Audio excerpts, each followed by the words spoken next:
Sometimes, as a friend said online, time is a flat circle. And we're at CES, and I'm reminded of CES 10 years ago when Pebble was making smartwatches that I thought were the best in the show. Pebble is back.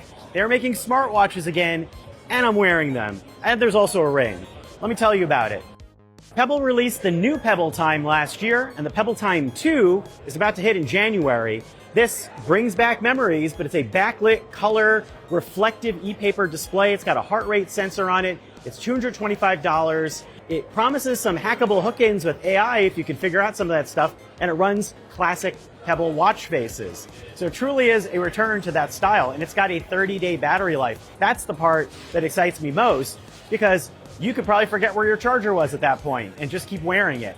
The other watch that's coming is the Pebble Round 2. This is a sequel to a watch that I never got to see because I wore the Pebble Round back in like 2014, and it was a really nice design that Pebble made with a shorter battery life. The Pebble Round is back with a whole bunch of fashion looks, metal bodies, leather bands. It's $199. It doesn't have a heart rate sensor, but both of these have touch screens, which is new for Pebble. And again, this runs a whole bunch of watch faces, Pebble apps, and different features. For me, a Pebble is very different than other smartwatches. Pebble has a long battery life, it has an e-paper screen. More than anything, it doesn't feel like a smartwatch on your wrist. It feels like a Pebble, it feels like a watch. It's this fun, quirky, casual smartwatch that doesn't take itself too seriously, and it's definitely not trying to replace your phone. And you might have noticed my finger because this is the other thing Pebble's launching, a ring. Of course, because it's the year of smart rings. This is the Pebble Index 01, $75. So how do you charge the Pebble Index 01 ring? Well, you don't. You just wear it for 2 to 3 years until the battery runs out, and that's it. You recycle it, and you buy a new one. Strange model, but it's true. So the idea is that for $75, it's kind of like a subscription, and you're buying this to use. And do I like the idea of having to replace the ring? Not exactly, but do I like the idea of not having to charge it?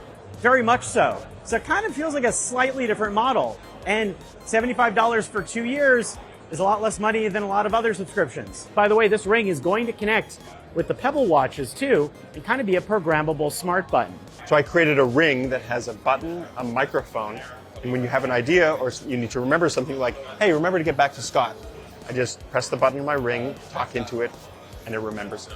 But that's not all it can do. We're also building in actions so that you can say specific words or ask the ring to do specific tasks, and it can check the weather, send a message. We've even written an integration with Beeper, which is an app that I made. It's a universal chat app, and so we're beginning to work on a feature where you could say, like, hey, send a message to my wife, I'm going to be running late. One of the things that I love about Pebble is every time I look down at my wrist, I see one of these watch faces that I've downloaded from the App Store, and I just kind of smile.